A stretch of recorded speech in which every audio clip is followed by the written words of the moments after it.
Molecule that differ from each other by rotation about single bond are called conformational isomers or conformer।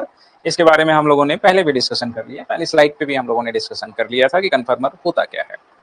आप कन्फर्मर पढ़ने के पहले आपको किन किन चीजों के बारे में आइडिया होना चाहिए। सबसे ज्यादा महत्वपूर्ण जो है वो इलेक्ट्रॉनिक प्रॉपर्टी है। इलेक्ट्रॉनिक प्रॉपर्टी में आपको सबके बारे में आइडिया होना चाहिए, साथ ही साथ स्टेरिक प्रॉपर्टी के बारे में आपको आइडिया होना चाहिए। स्टेरिक प्रॉपर्टी में आप लोगों ने दो चीजें पढ़ी थी, steric hindrance and steric effect. Steric hindrance क्या था? Steric hindrance is a type of steric effect that lead to the slowing down और प्रिवेंटिंग द रिएक्शन, या रेट ऑफ रिएक्शन को क्या करेगा, स्लो डाउन कर देगा या प्रिवेंट कर देगा। किस वजह से? बल्कि ग्रुप प्रेजेंट होने की वजह से। ये आपने पढ़ रखा है। ये होता क्यों है? जब लार्ज ग्रुप प्रेजेंट हो near a reactive site, they physically block the approach of a reactant like nucleophile, electrophile or other molecule, making the reaction slower or even impossible। कभी कभी ऐसा भी होता है कि रिएक्शन होती ही नहीं है। ज्यादातर ये पाया किसमें जाता है स्टेरिक हिंड्रेंस?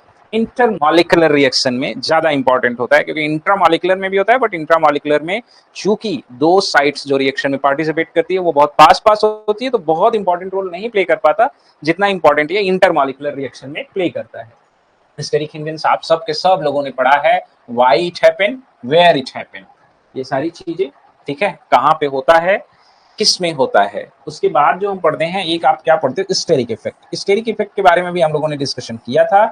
स्टेरिक इफेक्ट जो है, this is also an intramolecular interaction, मतलब कुछ इंट्रामॉलिक्यूलर अरेंजमेंट एटम या ग्रुप का होगा, जिस वजह से जो हमारा मॉलिक्यूल अपने शेप को क्या कर लेगा, चेंज कर लेगा। तो steric effect also appear an intramolecular interaction affecting the shape, stability or reactivity within a single molecule, but these are typically discussed separately। मतलब इसके अलग हैं ये सारी चीजें। तो स्टेरिक इफेक्ट का क्या फर्क रहता है? मॉलिक्यूल के शेप को अफेक्ट करता है, उसकी रिएक्टिविटी को अफेक्ट करता है। स्टेरिक हिंड्रेंस क्या है? रेट ऑफ रिएक्शन को स्लो डाउन करेगा, मॉलिक्यूल की रिएक्टिविटी को स्टॉप करेगा। ये आपने पढ़ रखा है, आपके नोटबुक में है भी, तो ये तो मुझे नहीं लग रहा है कि आपको नोट करने की जरूरत है, बताइएगा। फिर हमने स्टेरिक स्ट्रेन के बारे में बात किया था, स्ट्रेन इन मॉलिक्यूल याद है आप सभी लोगों को। फिर किसके बारे में डिस्कशन किया था? स्टेरिक स्ट्रेन के बारे में हम लोगों ने डिस्कशन किया था। स्टेरिक स्ट्रेन को हमने समझा भी था। Steric strain the repulsion between non bonded atom और ग्रुप, ये एक नॉन बॉन्डिंग इंटरेक्शन होता है। उसके बाद एंगल स्ट्रेन हमने पढ़ा था, the compression of internal bond angle, या हमारे पास अगर कोई भी का एटम है, अगर वो अपने आइडियल एंगल से डेविएट हो रहा है तो उसे हम एंगल स्ट्रेन बोलते हैं। एंगल स्ट्रेन निकालना भी हमने सीखा था साइक्लिक मॉलिक्यूल में। उसके बाद हमने टॉर्शनल स्ट्रेन के बारे में बात किया था। टॉर्शनल स्ट्रेन क्या था? रिपल्सन बिटवीन नेबरिंग बॉन्ड, जब बॉन्ड पेयर इलेक्ट्रॉन 0 डिग्री पे हो और पास पास हो तो उनके बीच का जो रिपल्सन होगा उसे हम टॉर्शनल स्ट्रेन बोलेंगे। Torsional strain, angle strain, steric strain, ये सब आपको बहुत अच्छे तरीके से पता होना चाहिए, क्योंकि अगर मैं इन शब्दों का इस्तेमाल करूंगा तो आपको आइडिया होना चाहिए। स्टेरिक इफेक्ट, स्टेरिक हिंड्रेंस में क्या डिफरेंस है, स्ट्रेन क्या है, स्टेरिक स्ट्रेन क्या है, एंगल स्ट्रेन क्या है, टॉर्शनल स्ट्रेन क्या है, ये सब आप लोगों को पता होना चाहिए। क्यों? हम टाइप्स ऑफ स्ट्रेन के बारे में बात कर रहे हैं। किसके बारे में बात कर रहे हैं? टाइप्स ऑफ स्ट्रेन के बारे में बात कर रहे हैं। समझ रहे हो आप?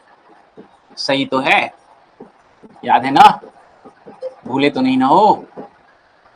टाइप्स ऑफ स्ट्रेन के बारे में बात कर रहे हैं। This is the first type of strain, बल्कि सब्स्टिट्यूशंस की वजह से या बल्कि ग्रुप के बीच में जो रिपल्सन होता है उसे स्टेरिक स्ट्रेन बोलते हैं। This is second type of strain. sp3 carbon 109 angle से अगर डेविएट हो रहा है, एंगल कंप्रेस हो रहा है, उसे एंगल स्ट्रेन बोलेंगे। वैसे ही एंगल स्ट्रेन sp2 पे भी एग्जिस्ट करेगा, sp पे भी एग्जिस्ट करेगा। Torsional strain, neighbouring bond pair अगर 0 डिग्री पे है तो उनके बीच में क्या होगा, टॉर्शनल स्ट्रेन। किसके किसके बीच में? बॉन्ड पेयर इलेक्ट्रॉन्स के बीच में जो स्ट्रेन होगा उसे हम क्या बोलेंगे, टॉर्शनल स्ट्रेन।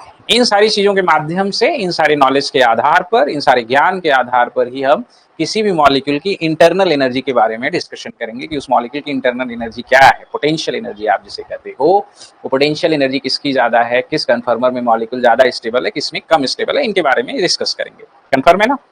चले, अंगूठा दिखा दो।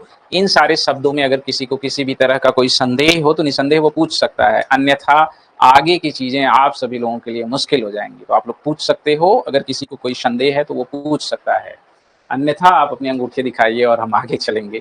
इन्हें नोट डाउन जरूर करिएगा। मेरे ख्याल से आपके कन्फर्मेशनल एनालिसिस का जो भी आप नोट्स बना रहे हो इसे अलग मत बनाइएगा, जहां स्टीरियो खत्म हो रही है वहीं से स्टार्ट कर लीजिएगा।